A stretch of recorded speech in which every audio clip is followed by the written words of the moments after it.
Do you want to find solutions on how to make decisions faster, how to solve problems with your teams, or define a clear strategy that resonates with your staff and customers? There is a workshop for that. Bonjour, I'm Natia Ravez, founder of La Workshopeuse. Thank you for tuning in to this podcast dedicated to facilitators, leaders, managers, and anyone who wants to find out more about the keys, methods, and tips for leading a group towards great work. Today, I welcome a powerful woman with beautiful hair, but also an immense knowledge of how our brains work. She is a learning scientist, a learning design consultant, and a speaker who is currently touring in various conferences in the UK and Ireland. Her name is Lauren Waldman, aka Learning Pirates. I really enjoyed the recordings we had a few weeks ago, and I hope you'll enjoy it too. Let's go. Yes. Hello, Lauren. Hello, how are you? I'm good. I'm so happy to see you, your face with your beautiful hair, and so happy to have you on the podcast. It's really nice to be here. It's such a great way to start my morning in Canada. I know that you're over in Germany. Yeah, it's your morning in Toronto. It's almost the evening in Germany, but we found a window where we can talk with each other. So very, very nice. Lauren, you are a learning pirate. What a name! What a name! A learning pirate. And when I read the subtitle on your LinkedIn profile, I see what a learning pirate is. In your case, you are a learning scientist, a learning design consultant, a speaker, and a science translator who help us join forces for our brains. Yes. So this is so nice, this title, but I would love to hear how come the names, how it comes to the names, and who are you? Who are you? What is your background? And what are you doing? Wow. Oh, I'm doing a lot, but let's start with the most popular question, which is why the pirate? Why the learning pirate? And, you know, from everyone who's always asked me this, since I was a little girl, I have just been a very curious human being. So I would say I got into a fair amount of trouble just wandering off and adventuring. I was very curious about things around me and just always chasing the adventures. So the pirate starts from when I was a little girl, but then as I evolved and then, you know, started the company, the pirate took on this sort of persona of, well, pirates were a little bit deviant as well. And they were known for being troublemakers. And if I wanted to help to be part of the evolution of changing learning with science, then I thought, why not be a pirate? Shake things up a little bit. So cool. This is really a cool name. And can you tell me what is your background and what are you doing? So my background is as a instructional designer and chief learning officer, you know, as my career progressed. The sciences came to me a little bit later in my career. But when neuroscience sort of came knocking on my brain, you know, it was game over. I could all of a sudden see everything that I was doing as a learning professional completely differently, and especially as an instructional designer. But I think for most people who have heard me talk about my story before, it was the profound impact that it had on me as a human being that really transformed everything that I knew, not only about myself, but the world and others around me. And I think that's what it comes down to is we talk about learning sciences and we talk about neuroscience and then we integrate it into learning and instructional design. But the brilliance is it's like getting operational pages of the manual of you. So it's fascinating. So now I work with every type of organization because everybody has a brain in them and all across the world. And I get the honor of keynoting. I get the honor of upskilling teams in their abilities to design learning and understand the brain. I get to work with humans all around the world, teaching them about learning how to learn and more about those gorgeous brains of ours. And I think probably one of the most honored roles and titles I have is as a science translator, and being able to not only have a phenomenal board of advisors on Learning Pirate who just help me learn on a regular basis, but for thousands, if not millions of scientists around the world who don't get the opportunity to have their research translated so that the general public can put it into practice. It's an honor and a privilege to do that on their behalf. This is fascinating. Does it mean you work most of the time with people from learning and development, or these are different kind of people? When you say you work with corporates or with teams, what kind of teams you work with?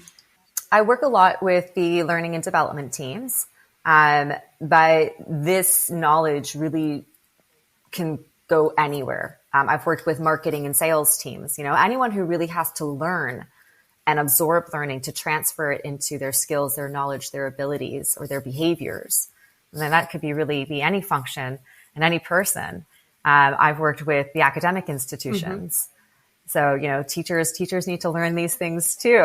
Students need to learn these things. A lot of people have heard me say that I've been teaching my niece since she was 3. She saw brains floating around on my screen. She's like, "What's that?" And I'm like, "Well, this is your brain." And now she's 7 and she knows so much more than I ever did when I was a kid growing up and learning. So as much as I do work with the learning and development teams, I work with organizations to teach their people not how to learn, because we all know how to learn. We just don't know how to learn better. And then how to join forces with their brains, because a lot of the times us adults, we work against our brains. Yeah. This is a thing that I'm not sure when you say we know how to learn. I'm not always sure about this with our children. For example, my daughter is now 21, but as she was 11, 12, 13, I could remember that I told her several times, you need to learn how to learn so that it gets in your head. And I'm not sure that there are teach really how to learn. There are teach that they have to learn, by heart some stuff. And but are they teach to learn how to learn? I'm not really sure about that. No, they're not. They're not. And it's nobody's fault except for the fact that the education system itself all around the world is a model that's close to 300 years old. And we just kind of went with it. And so once we're able to get into an evolution from that system and change that system a little bit, then we're going to start seeing massive differences in the ways that we interact with learning and the way that we're able to absorb learning. But Nathy, part of the reason I do what I do, and when I started studying neuroscience, I had to realize, it was incredibly hard because I didn't know how to learn effectively. We're designed to learn. So I became my best. So you discover how to learn from yourself. So I think it was a big aha. And this was what catched you and wanted to get more and spread it to the world, right? The yard came later. Okay. The first part was frustration and sadness and overwhelm, and why I'm an adult. Why don't I know this? Why don't I, understand how to do this better? Why is this so hard? Yeah. And I couldn't understand it. We know that learning can be hard, but I didn't understand it until I saw what learning looks like from the inside out. Mm-hmm. And the physical changes that have to happen in our brains in order to create these, wire-like neural pathways that represent memory. And it didn't make any sense to me until after I learned. And this is one question that I saw on your website, where the question was, what happens when neuroscience is translated into practical application and you can experience and feel learning in a way you never knew? So I think this is exactly this question. What happened there? Whew, what didn't happen there? I think the most significant was my understanding and then being able to teach other people is we do work against our brains. We work against the system quite often. And we push ourselves past its limits. So whether that's, trying to stay focused and trying to, work through frustration and just increasing our stress response, which removes our, there's an inhibitory pathway between our emotional processing centers and our executive function. And what that means is that if I am too stressed or if I'm over emotional, it's cutting off part of my ability to think clearly. And yet here I am sitting at my desk going, no, I have to finish. No, I have to finish. And I'm not learning.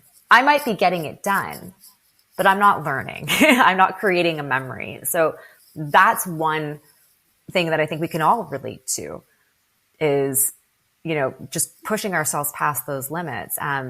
I think we all know in the past few years, all of us coming out of the pandemic, we had to experience and explore a whole new version of ourselves. And we went through many different versions during those few years. And I think we all learned a lot, but I wish that, more people would have had the knowledge that, even I did, or some of the other scientists, the researchers had, because just being able to breathe properly, to understand that focus is a skill and we can learn it. We can train our brains to be better at it. That our emotions our emotions and our feelings, those are different. There's different things, emotions being our chemical responses, our neurochemistry, and our feelings being those tangible things that we experience because of that chemistry being released in our brains. Wow. It's so interesting. It's great. And it resonates so much. I'm a person who can sometimes, when I want to do something be done, I can hyper focus for hours and not noticing that it's late in the night and that I actually should drink something or whatever. And then you are completely stressed. And at the next day, you don't know what you've done or not done because you don't have the overview. So I know that there are things coming in the brain that you think in the moment this is the right thing, but it's conducted by not the right sensor, so to say, and then that you have to activate some other sensors that would make more sense to make a break and then breathe and then sleep and then start again. And Yes. So it resonates a lot. And how brains are working and why is it important to understand it to improve our work, our relation to our environment and as a team member? What do you think? Why is it not only important for us, but also for a team to understand it? What impact it has on teamwork, for example? I'll give you a really great example, sort of piggybacking on what I mentioned just before.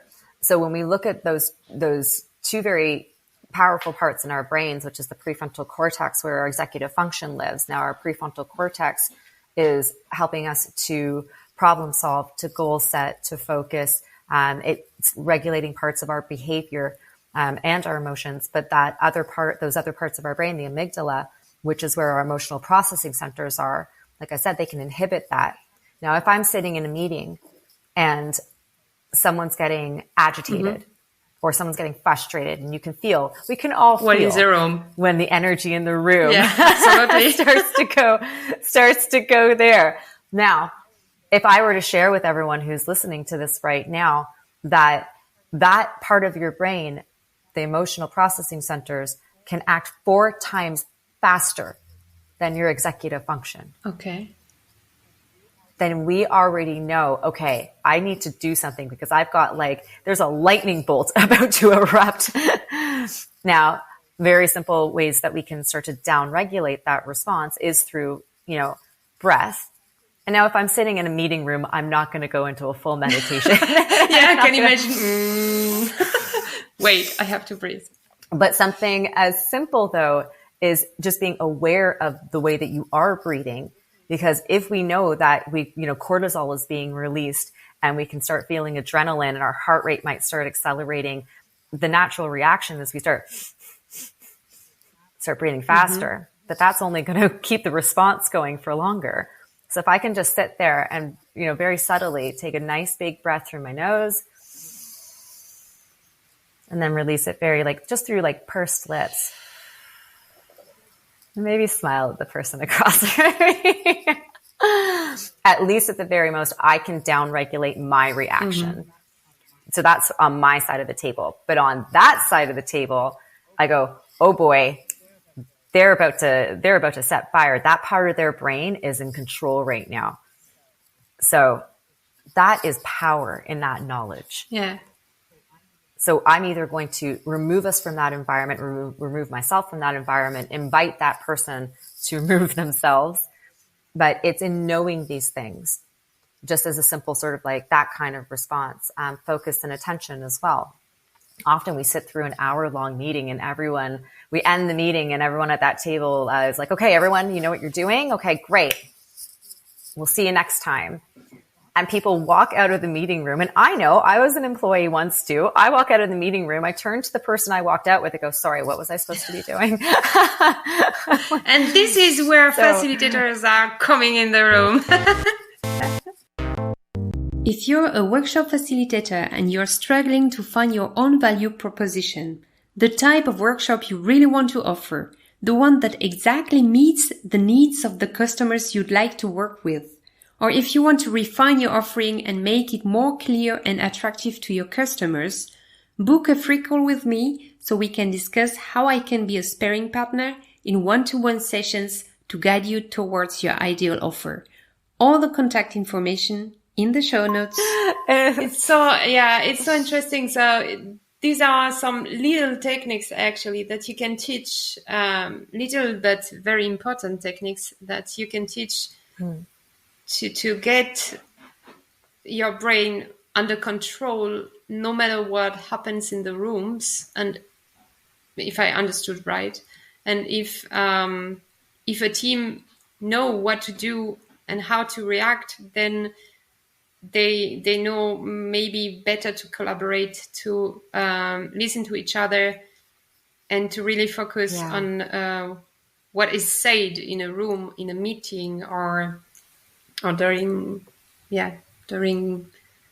a session they have together. I think if knowing these things makes us more empathetic to the human condition. And I think that's where the real win is that we all have the same operational system, but they're not wired the same.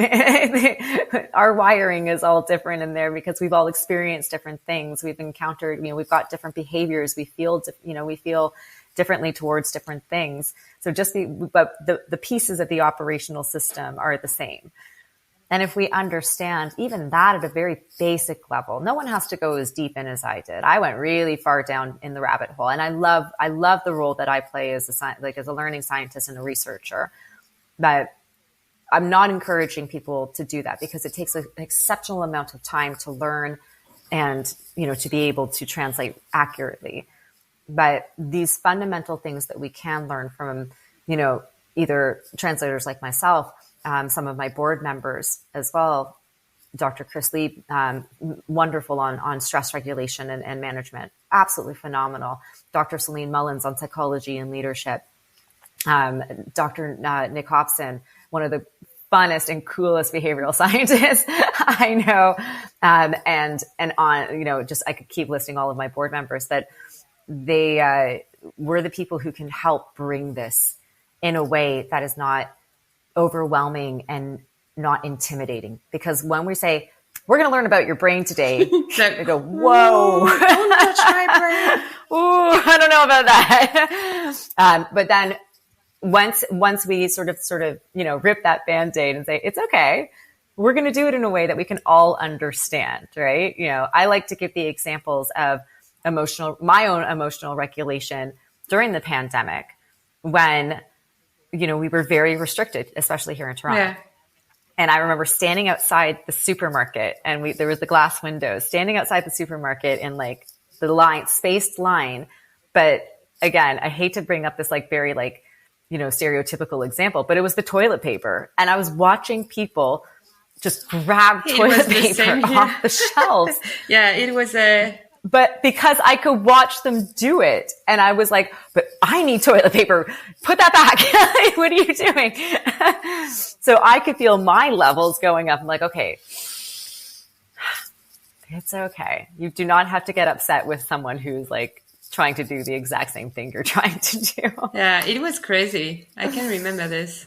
It was crazy. I think it was the same globally. It was the same reaction. It was quite funny how that's the thing that we all got upset about.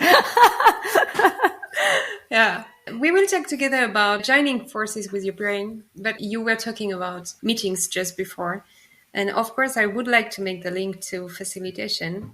Why facilitator, whose role is to guide a group from a starting point to a tangible outcome, why should workshopper or facilitators, whatever you call them, understand how brain works? And this is actually exactly what you told before. I think people who are guiding a group of people, whether it's facilitators or leadership or managers, should understand how a person's brain is working, right? They should first understand their own. That's the more important part. Understand your own, because like I said, it increases that empathetic level when you look at somebody else, and you can just have a little bit more empathy as to maybe this is why they're reacting this way. And you can see past the tangible, whether it's someone's crying or they're just laughing really loud, or they're raising their voice and they're starting to get irritated and agitated. When I see that reactions, even on my day-to-day, when I'm just walking down the street, I kind of see it's almost like the Matrix. I look through the person's face and then just kind of see what's firing in there right now and what chemical reactions are happening in order to produce this behavior or this what I'm seeing in front of me.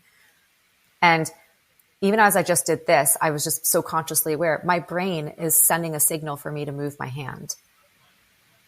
I couldn't tell you how this is being done, but everything is being done up here and it's being sent through signals. And when you understand that, that's kind of like, okay, I can sort of level the human playing field right now as facilitators and as those who create workshops, learning. It could be anything. I think where the magic really happens is in the way that you design that experience. True. And once you understand, there's two parts here. It's which is why I absolutely love designing learning, because I design it scientifically with everything that I know. And it's very challenging and rewarding because there's so many things to choose from when you've got this knowledge. But once you're in that room, or if you're doing it virtually, it doesn't matter how you're doing it. It's then we're seeing, like I said, you kind of see through the face in front of you on the screen and you're looking into that brain. So if I know that these people if they've traveled and they're dealing with jet lag, okay, that's one. I've got people who are probably like, their circadian rhythm is off. So I've got to like think about that. If it's the end of the day or midday, I'm like, okay, so we go through these ultradian rhythms where we've got, these times of where we can be more focused than others. I'm going to look at the time of day and I'm going to choose how to facilitate and what to facilitate based on all of these elements. I've run facilitations. Like I said, I've done global learning weeks where organizations have brought teams in from all around the world, and everyone's in a different time zone. And so was I. I think I was on stage facilitating and it was 3 a.m. for me. And, it was like, 11 o'clock in the morning there, but 3 a.m. for me. And I was like, anyone else? All right. But knowing these things, right? Knowing about our circadian rhythms, knowing how sleep impacts our ability to function cognitively, how our general homeostasis, how we eat enough? Do we have, the body and the brain needs water? Have I stood up in the last 30 minutes? Or is the blood that I need in my brain right down to my butt now? Do I need to get up? It all plays a role in how we facilitate, how we design facilitation, but also how we monitor the people in the room as well, and how we are able to check in with them. Yeah, and how are we able also to improvise in case you see that the energy in the room is maybe not that high after lunch or something, or when you see that a group of people actually need more time because they maybe meet one time in a team retreat and normally they are remote and they want to enjoy more and they need to talk actually, and you plan to have 30 minutes for an activities and you see, okay, you should do it longer than that you can feel it and also improvise and have a plan B maybe to do that. So you need to feel it, or you need to understand what happens in the room, I guess. And the more you know about brains, it's never about us. The more you understand also. Yeah. So let's talk about joining forces with your brain. You had such a great trailer about this. I loved it. I loved the trailer. So can you tell what it is about? This is a training you're given for who, and what do you get when you do this training? Joining forces with your brain is a online journey. I don't like the word course. I'm sorry. You can call it a course, but I won't. Yeah, no, you didn't, but others do. So I call it a journey. Now, this is, I also call it my symphony. Mm-hmm. I felt like a conductor when I was designing this. And it is an online interactive journey to learn about your brain and to learn about learning. So you're getting to know about your operational system. You get to do all of these amazing experiments because it's incredibly interactive, as I think you've seen.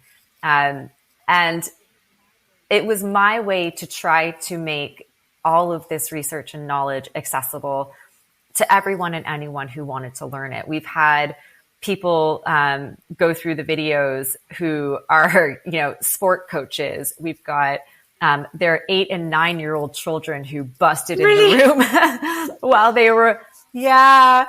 It was, I love when the kids see it because they're like, oh my God. The best question from one of the children I got was, is she a good pirate or is she a bad pirate?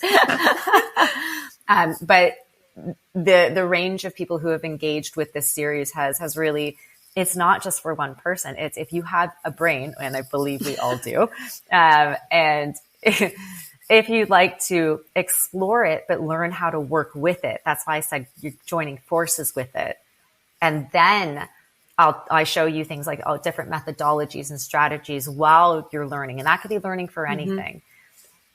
That's what the series is about. But the production level is very high. So that's why it's not your typical, course as we say on the site. It's a learning experience and learning journey. It's a journey, but I think there's so many unexpecteds because I'm a character. I love having my own fun and I love doing silly things just to push the limit. So there's experiments that we engage in, but, I'll spoiler alert for anyone who's going to watch it. I was on set the first day going around like scaring people and like pranking people. Yeah. And that's in the series. So we had a lot of fun. There's a lot of novelty in it as well. So, it was the way that I could make this knowledge, accessible to a global community. Very, very nice. I will put, of course, in the show notes all the information about joining forces with your brain, about how to contact you, maybe about the communities you're active in, because I think you're in different communities. In which kind of communities are you in? I support a lot of the learning communities. So we've got a lot of them are in Europe. So we've got the L&D Shakers. Yeah, from Anna Maria. We've got the Anna Maria. We've got the Offbeat community with Lavinia. Yeah. We just announced this week. I'm partnering with the Offbeat community, and we are offering the first ever Science of Learning and Learning Design programs. Oh, nice. So that's the big announcement for this week. And I support nearly all of the independent learning communities that I possibly can. This is nice. Because they deserve it. Yeah. This is nice. Thank you so much, Lauren. It was such a pleasure first to meet you. Our first call, it was a click. And I'm very happy that you make the time to come to this podcast. So thank you so much. It is my pleasure. You know, as we say, we get the YAR, which is you are really ready. Whatever you're doing for the rest of your day, your evening, you're going shopping, you are really ready. Thank you very much, and see you soon in the communities and in everything that you are doing, in joining forces with your brain. And I wish you, to continue and to see you everywhere in the learning and development field and world.